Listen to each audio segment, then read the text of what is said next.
and who worked with me on the continuation of the House investigation into fraudulent practices by the fossil fuel industry. And we're here today to announce that we are making a formal referral to Attorney General Garland to commence a proper inquiry into whether charges should be brought and what charges should be brought. Let me start with 2 points. One, when I've made this argument before, the right-wing, fossil fuel-funded faux outrage machine has accused me of trying to criminalize dissent. Let's be absolutely clear. The DOJ tobacco lawsuit filed in 1999 was a civil proceeding, alleging that the tobacco industry engaged in a decades-long conspiracy to deceive the American public about the dangerous health effects of tobacco products. The end result was that the industry was ordered to stop future fraudulent statements and correct past fraudulent statements. No more than that. No arrests, no handcuffs, no jail, no prison. 2, citizens have every right to bring evidence of crimes to the attention of law enforcement. In fact, it's our job. If you walk by a storefront and see glass broken and goods missing from the window, you have every right to tell the cop at the corner about it. And if he refuses to go take a look himself, you have every right to ask why. Here, after a nearly 3-year investigation involving over 250,000 documents, Ranking Member Raskin and I released a joint staff report and over 4,500 documents containing evidence of the fossil fuel industry's continuing role in spreading climate disinformation and preventing action on climate change. Certainly, there is nothing improper about asking DOJ to take an honest look at what we found. And so that is why today, Ranking Member Raskin and I, within those guardrails, are sending this referral letter to DOJ to bring to the attention of the Attorney General the findings we have made public, which show a continuing pattern of the fossil fuel industry knowingly and deliberately misleading the public through an ongoing enterprise made up of multiple companies and organizations. The fraud has now morphed from its hoax and fake science days, but the goal is the same: deceive the public to stop real limits on fossil fuel production and increase profits. The obvious model for DOJ is its own successful case against Big Tobacco, as Sharon Eubanks, the former director of the DOJ tobacco litigation team that secured that historic verdict, testified in our hearing. She said, quote, "There exists solid evidentiary basis to move forward with a request to the Department of Justice to investigate the actions of the fossil fuel industry. Just as the Department of Justice investigated the tobacco industry and ultimately filed a civil racketeering complaint against the industry, given the similarities of the fraudulent acts and the government's successful case against tobacco, there is adequate foundation for building a case." We could not agree more. I will close by reading this, and I'll tell you afterwards what it was. Defendants knew there was a consensus in the scientific community that carbon emissions caused climate change and other harms. Despite that fact, they publicly insisted that there was a scientific controversy and disputed scientific findings linking carbon emissions and climate, knowing their assertions were false. Each and every one of these defendants repeatedly, consistently, vigorously, and falsely denied the existence of any adverse climate effect from carbon emissions. Moreover, they mounted a coordinated, well-financed, sophisticated public relations campaign to attack and distort the scientific evidence demonstrating the relationship between carbon emissions and climate change, claiming that the link between the two was still an, quote, open question, close quote. So what was that I just read? That was language directly from Judge Gladys Kessler's August 17, 2006 decision in the DOJ's case against the tobacco industry, with the substitution of carbon emissions and climate change in place of smoking and health effects. In a nutshell, the complaint writes itself. But one thing I can say as a prosecutor, you'll never make a case that you won't investigate. And that's why we're asking the DOJ to investigate. Congressman Raskin. Thank you, Senator Whitehouse. We're calling on the Department of Justice today to investigate big oil for its decades-long disinformation campaign to mislead the American public about the climate effects of fossil fuels and to obstruct meaningful action on climate change. Internal documents obtained in our investigation demonstrate that fossil fuel companies do not dispute any longer that they have known for more than 60 years that burning fossil fuels causes climate change, and yet they've worked for decades to undermine public understanding of that fact and to deny and distort and misstate the underlying science.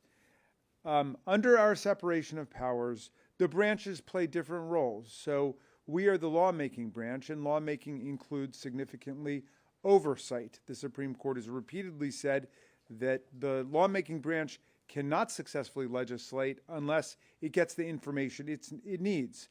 And in the course of our oversight investigation, we have learned of a lot of troubling facts that need to be turned over to the executive branch of government. The executive branch is the branch which takes care that the laws are faithfully executed and implemented. And so a critical value that cuts across all three branches of government is accountability. If there's no accountability and there's no truth, then there's no progress. The deception and the deceit must end for us to seriously confront the magnitude of the climate crisis that we are in. I want to salute Senator Whitehouse for his fantastic leadership, and I hope that the truth and accountability that we've been striving after in our investigation will become a second chance for America and for the world to address the climate crisis. Question or two on this topic? Yeah? I have two real quick. First is, can you just talk a little bit more about what this referral entails from like a technical standpoint? I mean, like, is this just, as you said, Senator Whitehouse, kind of telling the cops about a crime? Or does it also involve you guys giving them more documents, you know, showing them evidence that maybe hasn't been made public? And then the second is if you could just talk a little bit more about what laws you think the companies and the trade groups might have violated. In the letter, we invite the Department of Justice to look through the documents that we've released and our summary of them, the report that we put together. And we also let them know that there's a whole lot more documents for them to look to if they wish. So we're extending an open invitation to the materials that we have and urging them that they bring the resources of the executive branch to bear to get to the bottom of what appears to us to be fraudulent conduct through a complex enterprise run by the fossil fuel industry. As I indicated by quoting so often from Judge Gladys Kessler's decision, the most obvious model for this is the tobacco case. And that was brought as a civil RICO complaint, and it produced at the end of that decision an order essentially saying, "Thou shalt lie no more." And that order was a very significant inflection point in the public safety battle against big tobacco, because big tobacco's entire operation stood on a platform of lies. And when they had to stop lying and go back and correct their previous lies, it created the kind of moment that I think Congressman Raskin and I are hoping for, which is that we have a new day in terms of trying to solve the climate crisis before it overwhelms us. Yes? Reached out to a bunch of these companies and Chamber and API, and they didn't respond in time, but I feel like I can anticipate their response likely being something along the lines of, you're kind of distracting from the shared goals of trying to address climate change. You should be focusing on policies and kind of making this transition easier kind of, what's your response? Well, if that is indeed their response, it's a dramatic improvement historically over their vehement denial of the climate science that they were perfectly aware of, and it would be progress over efforts to move to solar and wind and other renewable and sustainable energies.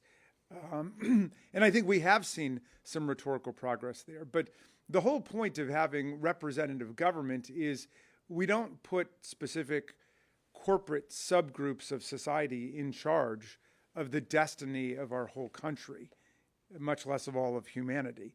And so they're not in charge. Congress will be in charge, and the Department of Justice has to enforce the civil and the criminal law as they can interpret and understand it.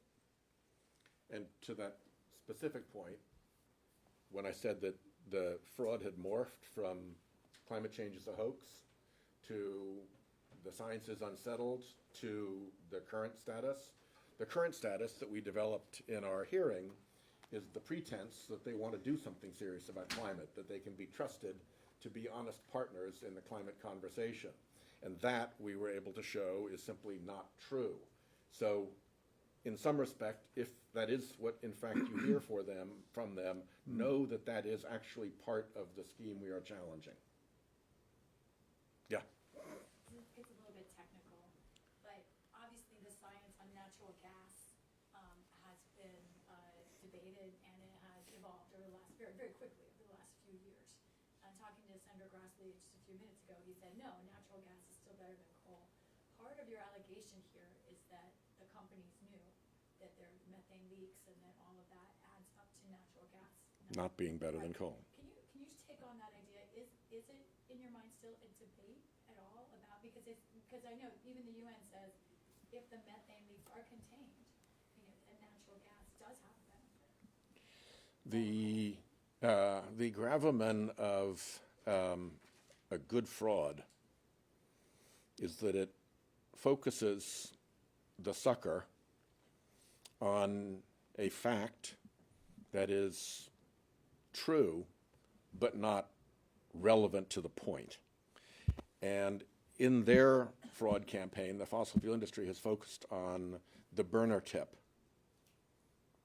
and ignored all the piping that goes back from that burner tip, all the drilling, all the leakage, if it's LNG, the pressurizing, the depressurizing. They've ignored the entire gas physical system that they run in order to just look at the burner tip.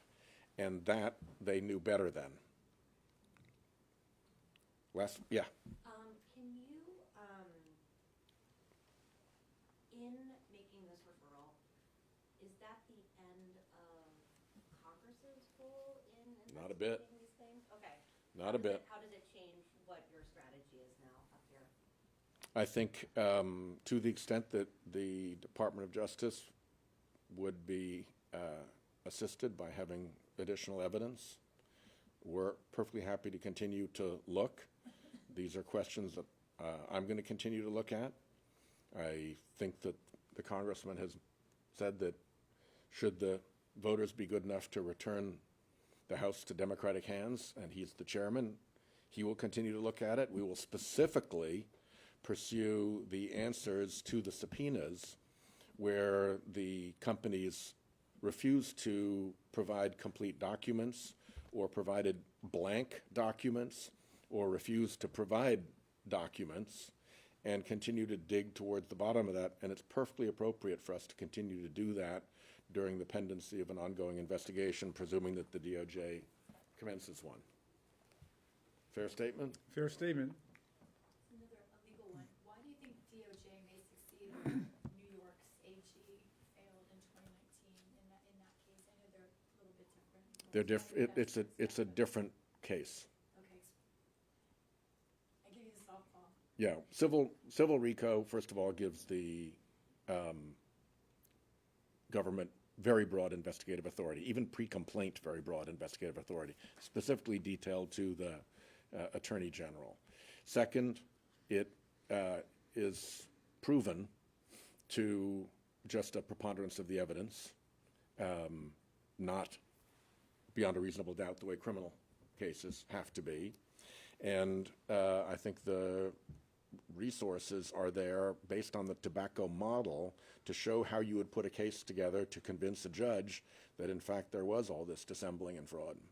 And well, one other point is just we've assembled a lot of evidence here that didn't exist at that point. Last one, thank you. How much of where we are today is derived from Congress's failure to properly regulate this industry? I think it's a whole separate investigation, and somebody, I hope, writes a very, very good book about it one day as to how the fossil fuel industry used particularly the new powers given to it by the Citizens United decision and the powerful influence of unlimited dark money to work through an entire enterprise of front group organizations and apply influence to Congress in a way that our founding fathers would readily have decided was corruption. Mm-hmm. Yeah, but that answer is totally right. What we're trying to do now is to establish Congress's institutional and intellectual independence from the myths and lies that have been perpetrated by big oil over the many decades. So we're trying to take responsibility right now. And that means we need to establish accountability for what's happened.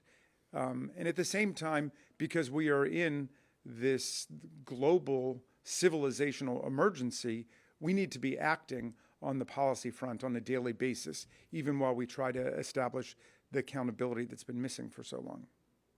Thanks, everybody. Thank you. Much appreciated.